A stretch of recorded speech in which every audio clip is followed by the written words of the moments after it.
मित्रांनो, आज आपण आपल्या अकाउंट विषयामधील प्रकरण नंबर 8 यामध्ये भाग जप्ती, भागांची जप्ती काय असते हे बघणार आहात. भाग जप्ती कशा पद्धतीने केली जाते, भाग जप्तीमध्ये कोणते पैसे लावले जातात, थोडीशी ही माहिती समजून घेण्यासाठी भाग जप्ती आपण ऐकत असताना थोडंसं किचकट वाटते ते, परंतु एक वेळ समजून घ्या. ते समजून घेतल्यानंतर पूर्ण पद्धतीने काय होईल, सोपं जाईल. बघा, भाग जप्ती काय असते एकदा समजून घेऊया. भाग जप्ती याला शेअर फॉर फीचर्ड म्हणतात. तर भाग जप्तीमध्ये काय केलं जातं, आता जप्तीमध्ये खरा जर विचार केला तर आपल्याला इथं दोन नोंदी लागतात. आधी थोडीशी जप्तीची माहिती समजून घेऊ की ही समजा कंपनी आहे, हा अर्जदार आहे. आता कोणताही अर्जदार कंपनीमध्ये सुरुवातीला अर्ज करतो म्हणजेच तो अर्ज शुल्क देतो, त्यानंतर तो वाटप शुल्क देतो, नंतर तो प्रथम हप्ता देतो, नंतर तो दुय्यम हप्ता भरतो, शेवटी तो कंपनीकडे अंतिम हप्ता भरतो. हे माहिती आहे आपल्याला सगळं. हप्ता, हे हप्ता, हे हप्ता, ठीक आहे. हे शुल्क, वाटप शुल्क, हे अर्ज शुल्क. एक समजू आपण उदाहरण घेऊया की आपल्या कंपनीमध्ये समजा उदाहरण 100 रुपयाचा भाग आहे. कितीचा आहे? 100चा. आणि कंपनीने या व्यक्तीला काय केलं, अर्जासोबत 10 रुपये मागले, वाटप शुल्कासोबत समजा कंपनीने त्याला 50 रुपये मागले, इथं 20 मागले, इथं 10 मागले, ठीक आहे, आणि इथं 10 मागले. शेवटी अशा कंपनीने त्या व्यक्तीला 100 रुपये मागले. मग ह्या व्यक्तीने कंपनीकडे अर्ज केला तर त्यानं अर्ज शुल्क दिलं सोबत. पहिल्यांदा अर्ज शुल्क दिल्यानंतर कंपनी यांना भागांचं काय केली, वाटप केली. वाटप करायला सांगितले आणि याने सांगितलं कंपनीला की तुम्ही वाटप शुल्क आमच्याकडे भरा. मग कंपनीला यानं वाटप शुल्क पण भरला. मग वाटप शुल्क भरल्याच्या नंतर प्रथम हप्ता भरला. कंपनीनं प्रथम हप्ता मागला, यानं प्रथम हप्ता पण भरला. त्याच्यानंतर कंपनीनं सांगितलं दुय्यम हप्ता भरा. यानं हा दुय्यम हप्ता कंपनीकडे काय केला नाही, समजा भरला नाही. त्याच्यानंतर कंपनीने सांगितलेला तुम्ही अंतिम हप्ता भरा. त्यानं अंतिम हप्ता बी कंपनीकडे काय केला नाही, समजा भरला नाही. तर मला सांगा, ह्या व्यक्तीने कंपनीकडे 2 हप्ते भरले नाहीत. मग कंपनी सांगते यांना, बाबा तुम्ही असं करू नका, येण्याने तुम्ही ते पैसे कंपनीकडे काय करा, भरा. कंपनी यांना 2 वेळेस समजावून सांगते, स्मृतीपत्र आठवण करून देते त्यांना. एवढं करून बी त्या व्यक्तीने जर समजा कंपनीकडे ते हप्ते भरले नाहीत तर आता कंपनीकडे काही पर्याय राहिला नाही. अशा वेळेस कंपनी काय करते, यांना जे भाग दिले होते हे भाग जप्त करते. जप्त करते म्हणजे यांच्याकडून रिटर्न घेते, वापस घेते, ठीक आहे. मग आता यांच्याकडून जर रिटर्न घेते तर मग कंपनी यांच्याकडून भाग वापस गेली तर हे व्यक्ती आजपासून त्या कंपनीचा भागधारक राहिलाच नाही. काही जण म्हणतील सर ते देना गेल्यावर यांना भागच लपून ठेवल्यावर कसं येईल, कंपनी लपून ठेवले तर काही झालं तर कंपनी काय करते, यांना ज्या नंबरचे भाग विकले ते त्या नंबरचे भाग रद्द करून टाकते. सांगते या नंबरचे आजपासून आमचे भाग नाहीत, ठीक आहे. म्हणजे ह्या नंबरचे जर कोणाकडे भाग असतील तर तो आजपासून आमच्या कंपनीचा भागधारक नाही, कारण या नंबरचे भाग आम्ही कॅन्सल केलेत. संपला. मग यानं किती सांभाळून ठेवलं तर याचा काय विषय मिटला आता. मग कंपनी भाग जप्ती करते म्हणजे नेमकं काय करते, तर यांना दिलेले भाग कंपनी रिटर्न घेते. यालाच म्हणतात भाग जप्ती. मग हे कशामुळे होतंय, जर या व्यक्तीने इतक्यापैकी जर कोणता पैसा कंपनीला दिला नाही, बुडीला, समजा त्यानं वाटप शुल्क कंपनीकडे दिला नाही, प्रथम हप्ता कोणता भरला नाही किंवा दुय्यम हप्ता, इतक्यापैकी जर कोणताही तो पैसा जर कंपनीकडे भरत नसेल तर कंपनी दिलेले भाग वापस घेते. यालाच भाग जप्ती असे म्हणतात. कंपनी याला जर भाग द्यायली तर ती झाली भाग विक्री, वापस गेली तर ती झाली भाग जप्ती. सिंपल आहे. कंपनी त्या अर्जदाराला भाग द्यायली तर ते झालं भाग वाटप, भाग विक्री, आणि रिटर्न गेली तर भाग जप्ती. त्याला फॉर फीचर्ड म्हणतात. आणि भाग वाटाली तर त्याला अलॉटमेंट म्हणतात. मग आता बघायचं जप्ती नेमकी कशी केली जाते, जप्तीची एंट्री कशी असते. तर 2 एंट्र्या समजावून घ्या. तर दोन्ही एंट्र्या जर तुम्हाला समजल्या तर गणितात काही अवघड नाही. इथं साईडला लिहितो, एंट्र्या तयार करू आपण. भाग जप्तीची एंट्री पाठ कधीच करायची नाही, तयार करायची फार इझी असते. फक्त समजाव. भाग जप्तीची एक नोंद बघू.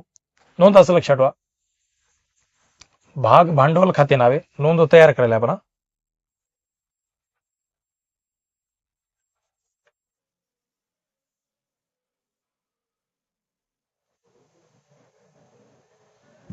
ठीक आहे, इथून बघूया नोंद कशी करायची. तर भाग भांडवल खाते नावे,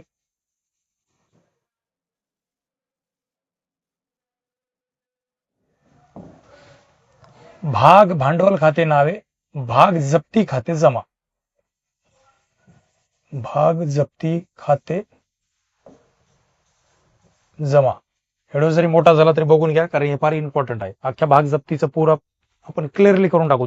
तुम्हाला कसल्याच प्रकारची भाग जप्तीची अडचण येणार नाही, एवढी 100% गॅरंटी माझी. तर नोंद होईल भाग भांडवल खाते नावे भाग जप्ती खाते जमा, ही झाली सिंपल नोंद भाग जप्तीची. आता भाग जप्तीची ही नोंद लक्षात ठेवायची, तुम्ही एकच नोंद डोक्यात ठेवायची, बाबा भाग भांडवल खाते नावे भाग जप्ती खाते जमा ही नोंद आहे. इतक्यापैकी त्या कंपनीकडे ह्या व्यक्तीने काय भरलं नाही हे बघायचं. समजा इतक्यापैकी त्यानं कंपनीकडे जे दिलं नाही ते पण हप्ता काय होतो, जमा येतो. तो पण हप्ता काय होतो, जमा. तुम्ही म्हणशाल ते कसं, ते नाही कळालं मला, ते सांगा. जर समजा आपल्या कंपनीने या अर्जदाराला 1000 भाग विकले होते, 1000, आणि भागाची किंमत किती आहे, 100 रुपयाची. मग 1000 भाग विकलेत आणि भागाची किंमत आहे 100 रुपये. पण ह्या व्यक्तीनं कंपनीकडे अर्ज शुल्क भरला, वाटप शुल्क बी भरला, प्रथम हप्ता बी भरला आणि दुय्यम हप्ता बी भरला. एवढं सगळं भरलं आणि हे शेवटचा हप्ता त्यानं भरला नाही, अंतिम हप्ता. मला सांगा, त्यानं सगळ्या गोष्टी भरल्या आणि कंपनीकडे फक्त काय भरलं नाही, अंतिम हप्ता भरला नाही, तर कंपनी भाग जप्त करेल की नाही, करेल. मग मला सांगा, जप्तीची नोंद आहे, भाग भांडवल खाते नावे भाग जप्ती खाते जमा. मग तुम्ही म्हणशाल सर त्यानं अंतिम हप्ता दिला नाही म्हणून कंपनीने भाग जप्त केले. हो, मग इथे जमा अजून एक कोणता हप्ता येते, तर अंतिम हप्ता. मग इथे येईल भाग अंतिम हप्ता खाते जमा. खाते जमा, जमा म्हणजे खात्याला, आपण लिहिताना तिकडे खात्याला लिहतो, इथं असं समजून घेऊ. ठीक आहे. मग नोंद काय तयार झाली, नोंद तयार झाली भाग भांडवल खाते नावे भाग जप्ती खाते जमा आणि अंतिम हप्ता खाते जमा. आला लक्षात नोंद. आता ही नोंद ही रोजकीर्द मध्ये लिहिली आणि समजून सांगतोय. इकडे दिनांक तपशील हे आपली रोजकीर्द टाईप लिहिले आपण. आता ही नोंद तयार झाली. मग लक्षात ठेवा, नोंद आहे भाग भांडवल खाते नावे भाग जप्ती खाते जमा, आणि या व्यक्तीने कंपनीकडे अंतिम हप्ता भरला नाही म्हणून अंतिम हप्ता खाते जमा. ठीक आहे. तुम्ही म्हणशाल आता ओके, कळाली नोंद. पैसे कसे लिहितात ते बघा. मग कंपनीने या व्यक्तीचे भाग किती जप्त केले, 1000. ते 1000ची भागाची किंमत किती होती, 100 रुपये. मग 100 जर होती तर या व्यक्तीने कंपनीकडे काय भरलं नाही, अंतिम हप्ता किती वाला आहे, 10 रुपयेवाला. पैसे कसे लिहितात ते बघा. मग 1000 भागांवर त्यानं 10 रुपये दिले नाहीत म्हणजे 10,000. ठीक आहे, 10,000 हे अंतिम हप्ता त्यानं 10,000चा दिला नाही म्हणून इथं 10,000 जमाला. मग तुम्ही म्हणशाल सर इथं जप्तीला काय येईल, जप्तीला म्हणजे त्यानं दिलेले पैसे, त्याने हे 10 रुपये दिले नव्हते म्हणून ते खाली आले. आता हे बाकी त्यानं एवढे भरलेत कंपनीकडे. ठीक आहे. मग ते वर जप्तीमध्ये राहतात. काय काय भरले त्यानं, 10 हे 50 60 60 70 80 आणि 90, म्हणजे 10,000 भागांवर 1000 भागावर 90 रुपये कंपनीकडे भरला. तर ह्याचा अर्थ 90,000. किती, 90. तर इथे येतील 90,000. मग हे 90 आणि हे 10,000 म्हणजे 1,00,000 ते येतील, कारण जमाची दोन्हीची बेरीज नावे लिहिली 1,00,000 आली. भाग जप्तीची नोंद झाली ही पहिली.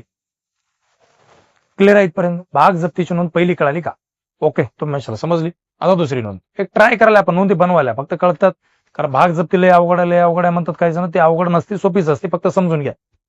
दुसरी गोष्ट, समजा ह्या अर्जदारानं कंपनीकडे अंतिम हप्ता नाही, त्यानं काय केलं, समजा आपल्या कंपनीला 2 हप्ते भरले नाही. 2 हप्ते म्हणजे काय, त्यानं अंतिम हप्ता बी भरला नाही आणि दुय्यम हप्ता बी भरला नाही. ठीक आहे. आता एक दुसरं आहे, उगाच समजून घ्यायला आपण की नेमकं काय काय व्हायलंय. जर त्या व्यक्तीनं आता बघ, तर नोंद जप्तीची इथं आहे. त्या व्यक्तीनं आपल्या कंपनीकडं, ह्या व्यक्तीनं कंपनीकडे अर्ज शुल्क भरला, वाटप शुल्क भरला, प्रथम हप्ता भरला, हे 3 भरला आणि 2 भरलं नाही, तर नोंद काय होईल. आता हे 2 भरलं नाही म्हणजे दोन्ही जमा जातील इथं, तो नोंद होईल भाग भांडवल खाते नावे भाग जप्ती खाते जमा, ते 2 भरलं म्हणजे 2 खाते जमा. मग इथं होईल भाग दुय्यम हप्ता खाते जमा भाग अंतिम हप्ता बी जमा, कारण 2 भरलं नाही. नोंद झाली अशी तयार. मग भाग जप्तीची. आता तुम्ही शाली 2 कसं काय वाढले बा, आधी ते 1 होतं, अरे आधी 1 हप्ता दिला नव्हता म्हणून 1 होतं, इथं 2 हप्ते दिले नाही म्हणून 2 आले.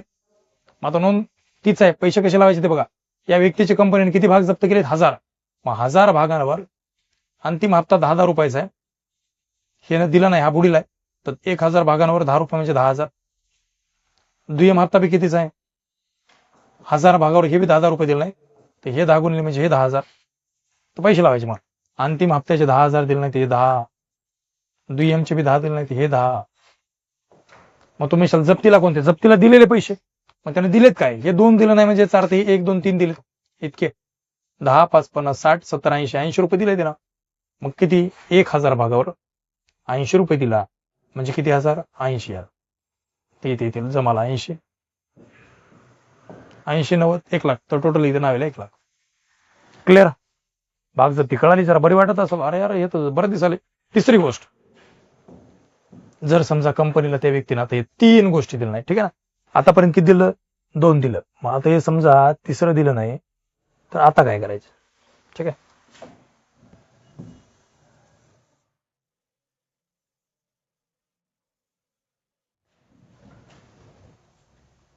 ही नोंद आहे आपली.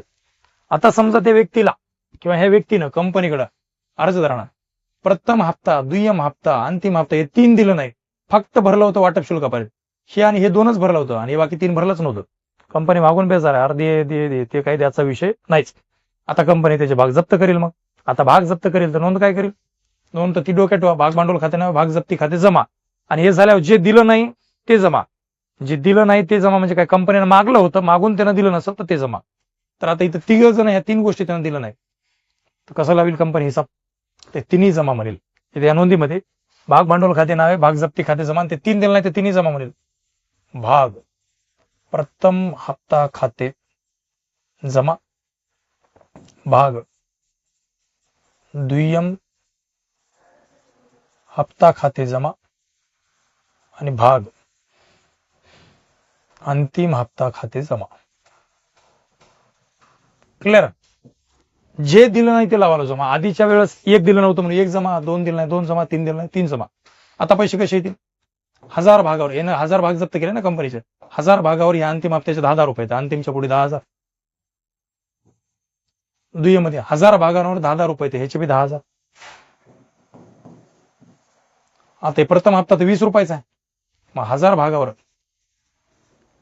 20 रुपयानं तर 20,000, तर हा हप्ता 20,000चा आहे. मग तुम्ही सर 3 हप्ते त्यानं दिले नाही म्हणून 3ही जमा लावल्या. ठीक आहे, जप्तीला कोणते येतात? दिलेले पैसे. मग सांगा, हे 1 2 3 दिले नाही, ते 50 आणि 10 60 दिलं. 60 दिलं म्हणजे 1000 भागावर 60 रुपये म्हणजे किती? 60,000. एवढे दिले तर इथे येतील 60, 60 70 80 90 100, तर टोटल इथे 1 लाख. स्पष्टीकरण काय असेल याची भाग जप्ती केल्याबद्दल? काय अडचण? तुम्ही आता तर बऱ्यापैकी वाटलं, समजलं. चौथी लास्ट गोष्ट, जर त्या व्यक्तीनं कंपनीला फक्त अर्ज शुल्क भरला होता, हे एकच, बाकी इथून खाली काहीच भरलं नाही, आता नोंद काय होईल? तिथून खाली 4 जण पैसेच भरले नाही त्यानं, कंपनी मागून भरपूर वेळेस विचार करायला, अरे देऊन टाक, ते काही नाव घेईना, देऊन टाकायचा. आता कंपनी भाग जप्तीची नोंद करेल काय? ते सांगा आता, की भाग जप्तीची नोंद कंपनी करणार आहे, तर नोंद करत असताना कंपनी म्हणेल 4 प्रकारचा यानं पैसा दिला नाही, इथून खाली काहीच दिलं नाही, फक्त एकच भरलं होतं.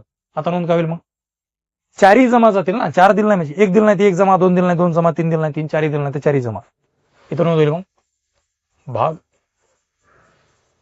वाटप खाते जमा, भाग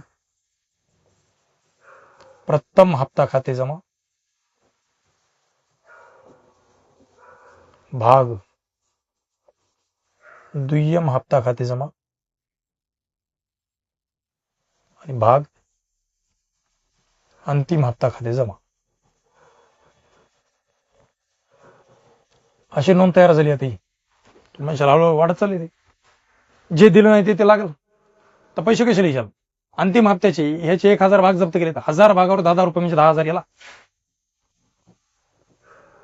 दुसरी गोष्ट, दुय्यम हप्ता 1000 भागांवर दुय्यम हप्ता बी 10,000चा आहे, ह्याचे बी 10,000.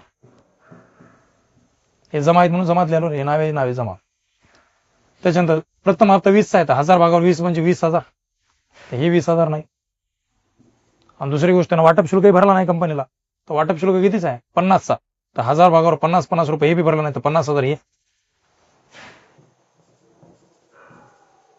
एवढं भरलं नाही. मग आता जप्तीमध्ये भरलेले पैसे येतात, मग एवढं भरलं नाही तर भरलं काय? ना भरलं फक्त हे एकच अर्ज शुल्क 10 रुपयाचा, तर 1000 भागावर 10 रुपयाचा फक्त अर्ज शुल्क भरलंय, तर 10,000 भरले कंपनीकडे, हे भरलेले पैसे 10,000.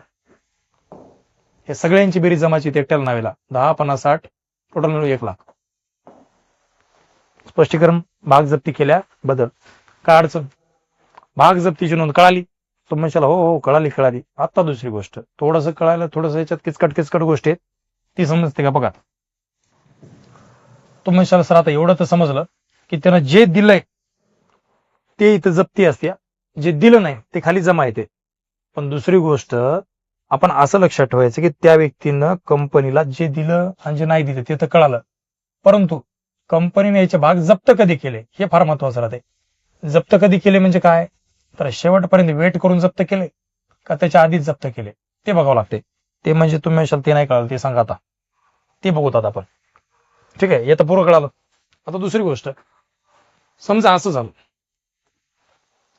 ह्या कंपनीने या व्यक्तीला अर्जदाराला किती भाग विकले हे बाकी सगळे एकदम उडून घेऊत, म्हणजे तुम्हाला समजून सांगता येईल मला.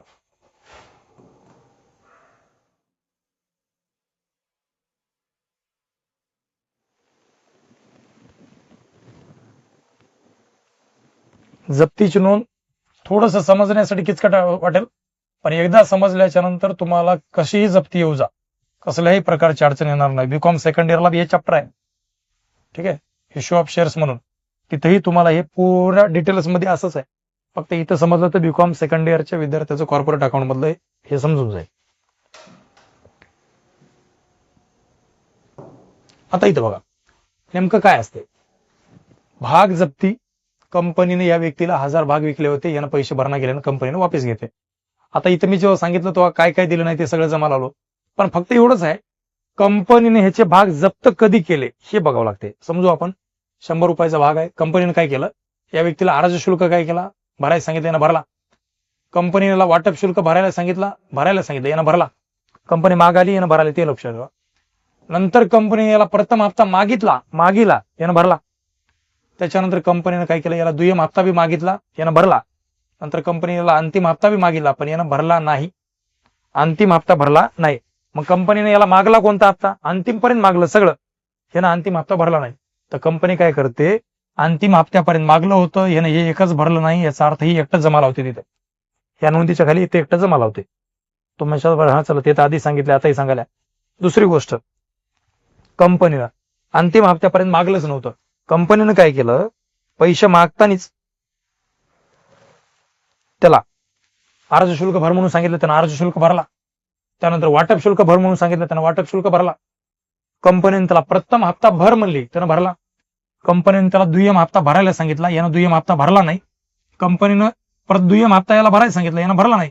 कंपनीने याच दिवशी दुय्यम हप्ता मागला, यानं दिला नाही, लगेच ताबडतोब भाग जप्त केले. आता ताबडतोब जर भाग जप्त केले तर मला सांगा, हे हप्ता कंपनीने याला मागलाय का, नाही मागाय. मग मागलाच नाही तर कंपनी एंट्रीमध्ये याचं नाव दाखवित नाही. जप्तीच्या नोंदीमध्ये एकच डोक्यात ठेवायचं, कंपनीने याला मागले किती होते आणि मागल्यानंतर तेवढे त्यानं पैसे भरले का.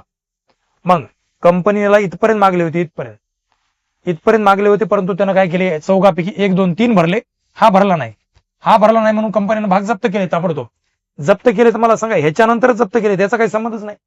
आता नोंदीमध्ये हे लागणारच नाही. मग नोंदीमध्ये एवढंच लक्षात ठेवा, मागले किती होते, हे चौघापैकी यानं भरले किती, 3, हा भरला का नाही, मग एकच हप्ता जमा येते. तुम्ही शाल सर इथं हे 2 झाले की मग हे 2 दिले नाही. अरे जे मागले तेच बघतात, जे मागलेच नाही त्याचा तो विषय पकडत नाही डोक्यात. मग हे जर पैसे मागलेच नाहीत कंपनीनं, त्याचं काही देणं घेणं होत नाही, ते डिलीट होईल इथंच. मग 1 2 3 4 मागले होते, 4 पैकी ह्यानं हे 3 भरले, हा भरला नाही. मग इथं नोंदीमध्ये भाग भांडवल खाते नाही, भाग जप्ती खाते जमा, हा एकटाच जमा जाईल, दुय्यम हप्ता खाते जमा तिथं. ठीक आहे, तुम्ही मग पैसे कशा लावतात ते पैसे बघा, इथं भाग दुय्यम हप्ता आहे ना, दुय्यम हप्ता खाते जमा. मग पैसे लावायच्या टाइमला 1000 भागांवर दुय्यम हप्त्यानं 10,000चा भरला नाही, तिथे 10,000 जमाला. जप्तीमध्ये भरलेले पैसे तर यानं हा भरला नाही, तर वरले भरले 50 60 70 80 80 रुपये भरले. 1000 भागावर 80 भरले म्हणजे 80,000, 80 10 90,000, इथं 90. तुम्ही सर लाखाचा हिसाब यायला पाहिजे, 90चाच कसं काय आला. हे जे मागला नाही त्याचा काही संबंध नसते. इथं जप्तीमध्ये हेच महत्वाचं असते. जप्ती शिकत असताना एक लक्षात ठेवा, कंपनीने किती रुपये मागले होते आणि त्याच्यापैकी त्यानं दिले किती. मागलेले पैसे दिलेले पैसे, एकूण पैशाचा इथं काही संबंध नाही. तुम्ही एकूणचा म्हणजे कसा, 100चा भाग आहे, पण 100चा भाग असून फायदा नाही. कंपनीने एवढे मागले होते 90 पर्यंत मागले होते, पण त्यानं ते 3 दिले. ठीक आहे, हा दिला नव्हता पैसे, डोक्यात ठेवा. दुसरी गोष्ट, 2-3 बघा या गोष्टी समजल्या तर ठीक आहे.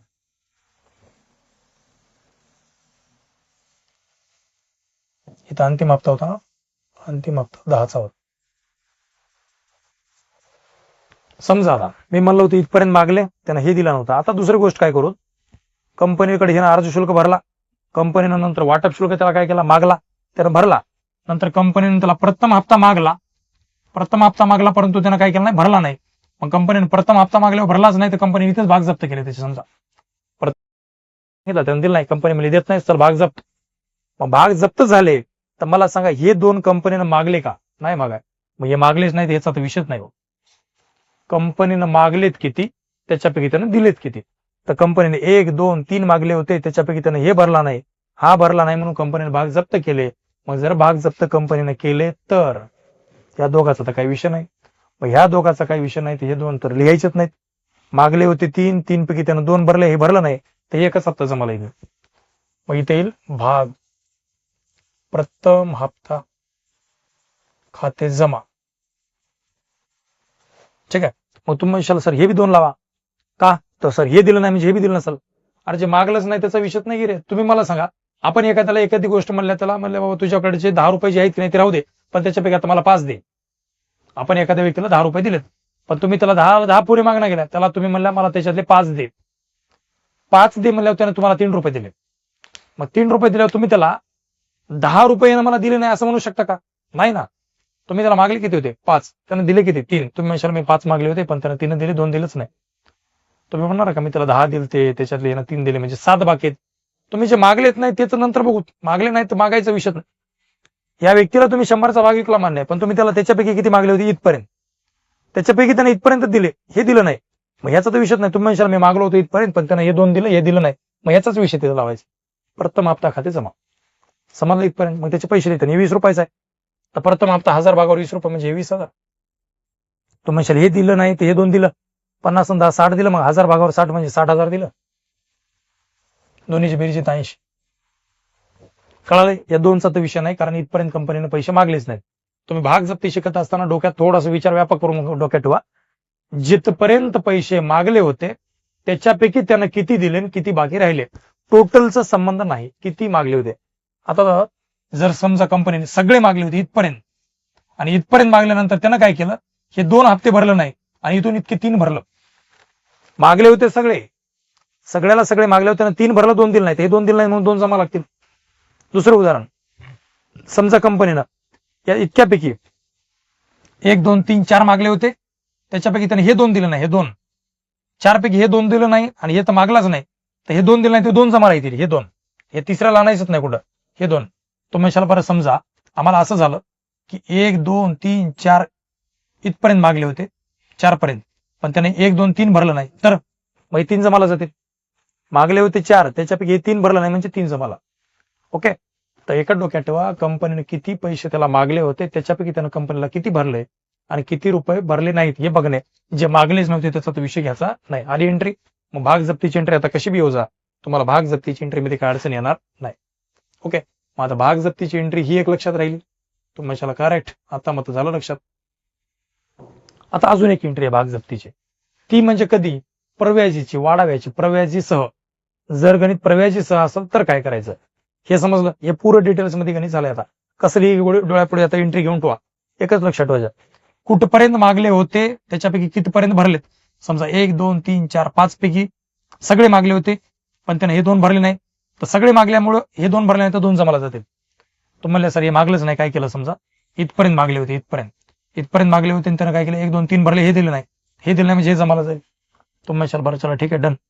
तुम्ही समजा म्हणले सर 1, 2, 3 इथपर्यंतच मागले होते, हे 2 मागलेच नव्हते आणि इथपर्यंत मागले होते आणि हे 2 दिलं नाही, हे एकटंच भरलं.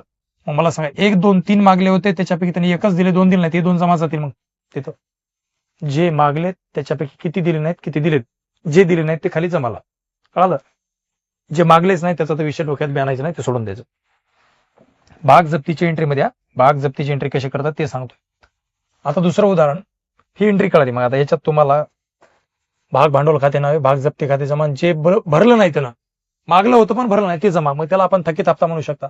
थकीत हप्ता म्हणजे कोणता बी हप्ता इतक्यापैकी जे मला सांगता येणार नाही ना, फिक्स प्रथम राहील का दुय्यम राहील का अंतिम राहील माहित नाही, पण याला सरळ भाग थकीत हप्ता खाते जमा ही अशी राहिली एंट्री.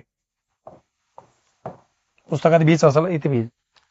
आता या एंट्रीमध्ये मी कुठं वाढावा लावलो का? नाही लावाय. आता एक दुसरी एंट्री बघू, त्याच्यात वाढावा लावायचे.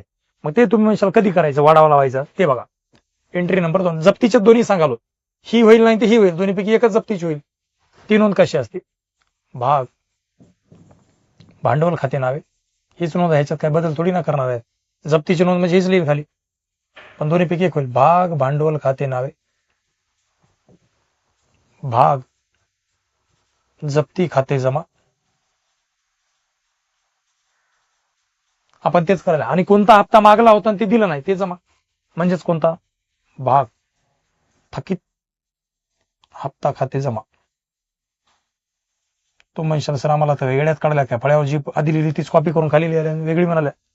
वेगळी नाही, वेगळी नोंद एकच होईल. इथं भाग प्रव्याजी खाते जमा नावे होईल, प्रव्याजी खाते नावे, बस. ह्याच्यात आणि ह्याच्यात एकच केलं, इथं फक्त प्रव्याजी, ह्याच्यात फक्त प्रव्याजी नाही. तुम्ही आता हे सांगा प्रव्याजी कसं काय लावलं, प्रव्याजी कसं काय लावलं त्याचं कारण बघा. आता मी सांगितलं 100चा भाग होता, कंपनीनं 1000 भाग विकले होते आणि जप्त केले. सेम प्रोसेस, सेम सगळं लिहितो.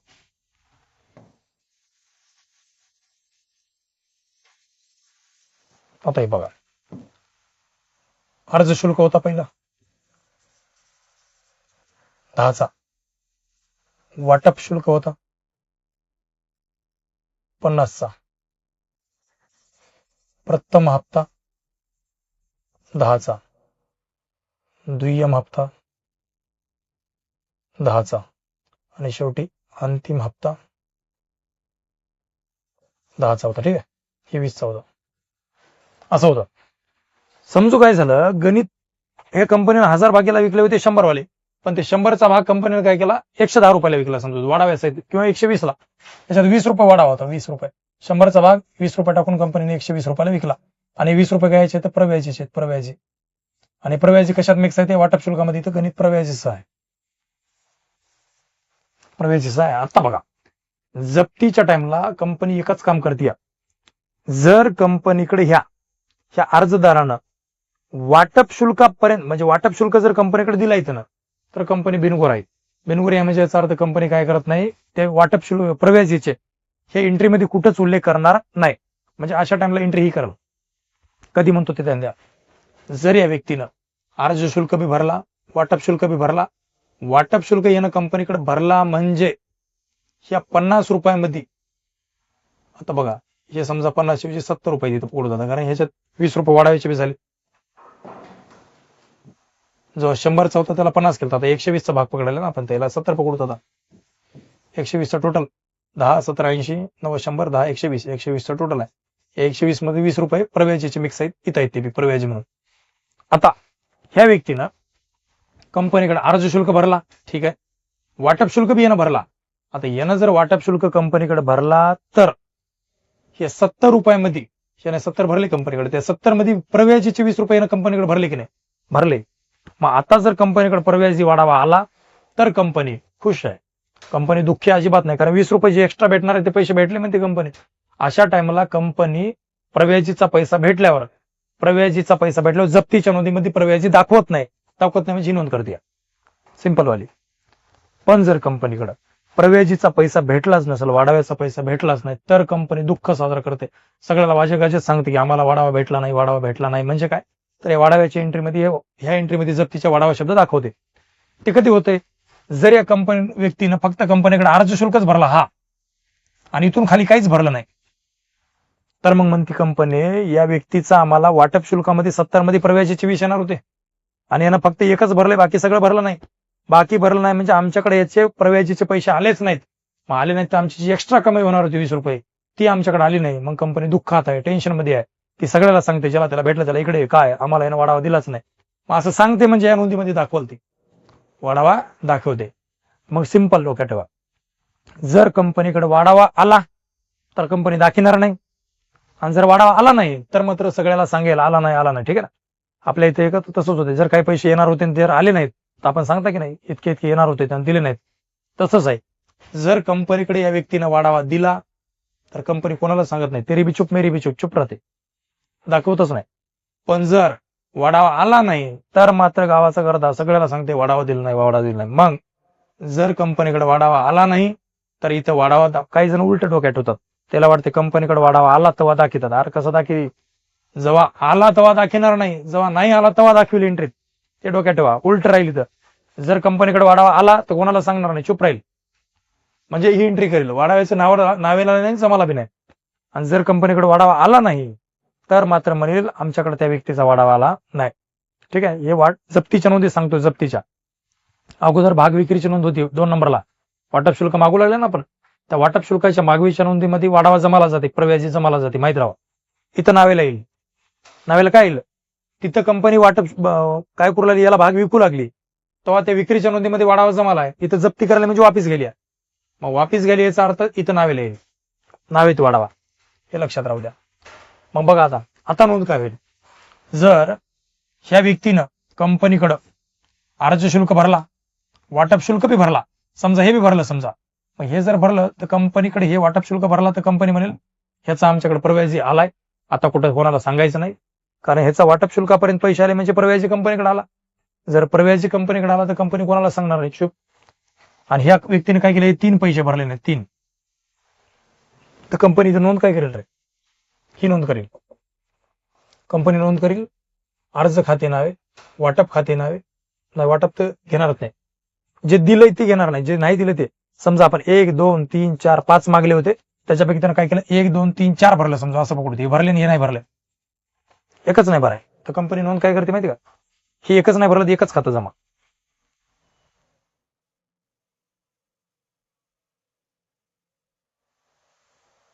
ही नोंद लिहिल फळ्यावरली वरली, भाग अंतिम हप्ता भरला नाही म्हणून अंतिम हप्ता खाते जमा, अशी नोंद होईल. ठीक आहे. तुम्ही म्हणशाल सर याच्यात वाढावा काय दाखिना केला तुम्ही, का दाखील, कारण कंपनीकडे वाढावा आला नाही या व्यक्तीचा, त्याने 1 2 3 4 दिले, हे 4 दिलं म्हणजे याचा अर्थ वाढावा दिलं त्यानं कंपनीकडे. आणि जर कंपनीकडे वाढावा भेटला तर कंपनी उल्लेख नाही करणार, म्हणून काय होईल त्या पद्धतीनं. याच्या 1000 भागावर त्यानं अंतिम हप्ता कितीचा दिला, 10चा, इथे येतील 10,000 जप्तीमध्ये दिलेले पैसे. आता यानं काय दिले कंपनीकडे, बघा, जेव्हा कंपनीकडे वाढावा भेटतो तेव्हा कंपनी वाढाव्याचा उल्लेख करीत नाही, मग जे आलाय म्हणून सांगतच बी नाही, चुप राहते. मग या 70 मध्ये वाढाव्याचा पैसा मोजायचाच नाही. मग कसा होईल हिसाब, हे 10 दिले नाही तर हे इथं लावलेत, मग आता हे 10, हे 70 80 90 100 हे 110, 110चे टोटल व्हाली. पण कंपनीकडे वाढावा आलाय तर कंपनी वाढावा उल्लेख करणार नाही, सांगणार बी नाही कोणाला, म्हणजे ते 20 रुपयाविषयी कुठंच बोलणार नाही. मग 110 आलते पण ते 20 रुपयाविषयी कुठं बोलणार नाही, ते बाजूला काढायचे, राहिले 90. मग 10 70 80 90 100 110, 110 मध्ये वाढावायचे 20 रुपये कंपनी म्हणणारच नाही आलेत म्हणून, तर ते 20 लिहायचे नाही, तर राहिले 90. 90 रुपये एकाचे, तर 10,000 लोकांचे किती, 90,000, दोन्हीची मिळून ते 1 लाख. तुम्ही आता तर फार अवघड वाटलं बा, कळालंच नाही. इथं ते 110 आले, तुम्ही तर 90 रुपये लावले का, 20 रुपये वाढाव्याच्या कंपनीने उल्लेख केला नाही, लक्षात राहू द्या. ज्यावेळेस इथं वाढावा नाव नसल त्यावेळेस वाढाव्याचा पैसा इकडे दाखवायचा नाही, ज्यावेळेस इथं वाढाव्याचं नाव राहील प्रव्याजीचं त्यावेळेस वाढाव्याचा इथे हिसाब लावायचा. ओके, हे लक्षात ठेवा. मग जर कंपनीकडे वाढावा आला तर कंपनी, व्हिडिओ स्टॉप करून मागे घेऊन 2दा-3दा बघा, कळून जाईल. जर कंपनीकडे वाढावा आला तर कंपनी वाढावा आल्यावर कोणालाही सांगणार नाही, नोंदीमध्ये घेणार नाही. पण जर वाढावा नाही आला तर सगळ्या अख्ख्या गावाला सांगत बसल, नोंदीत बी घेईल. मग ते बघूत आता कसं. जर या व्यक्तीने कंपनीकडे फक्त अर्ज शुल्क भरला, त्याने हे भरलं नाही, हे भरलं नाही, हे भरलं नाही, हे भरलं नाही, इथून खाली काहीच भरलं नाही, आता नोंद कशी होईल ते सांगा. तर आता नोंद होईल बघा ती, ही नोंद आता इम्पॉर्टंट. त्यानं कंपनीकडे फक्त अर्ज शुल्क भरला, बाकी काहीच भरलं नाही, तर मी नोंद काय करेल, मग मला सांगा. तरी एकच भरलंय, खाली काहीच भरलं नाही, हे भरलं का त्यानं हे भरलं नाही. हे जर भरलं नाही, हे भरलं नाही म्हणजे ह्याचा कंपनीकडे काय शुल्क आला नाही, कंपनीकडे त्याचा वाटप शुल्क आला नाही. वाटप शुल्क आला नाही म्हणजे त्या वाटप शुल्कात काय वाढावा आहे, वाढावा बी आला नसेल. आता वाढावा जर आला नाही तर कंपनी आता ते कसं दाखवते ते बघा. आला नाही तर टेन्शन घेईल ना, ज्याला त्याला सांगाल वाढावा आला नाही, वाढावा नाही, तर इथं दाखवते वाढावा. मग प्रव्याजी तर नोंद राहील, भाग भांडवल खाते नावे, प्रव्याजी खाते नावे, भाग जप्ती खाते जमा, हीच नोंद आहे. फक्त त्याच्यात मी वाढावा ऍड केलाय कारण कंपनीकडे आला नाही. आता इथून खाली 1 2 3 4 काही चालू नाही, तर सगळे लावून खाली जमाला भाग वाटप खात्यात जमा, कारण वाटप शुल्क बी आला नाही. त्याच्यानंतर भाग प्रथम हप्ता नाही तर प्रथम हप्ता खाते जमा, त्याच्यानंतर दुय्यम हप्ता नाही तर भाग दुय्यम हप्ता खाते जमा. इथं जमा म्हणत नाहीत आपण, खात्याला म्हणता. भाग अंतिम हप्ता आहे तर अंतिम हप्ता खात्याला. चला, अशी एवढी नोंद झाली आता परिपूर्ण. एवढी नोंद जर तुम्हाला पाठ करा म्हणलं तर पागल होशाल. ठीक आहे, पण हे समजून घेतल्यानंतर पुरी येईल.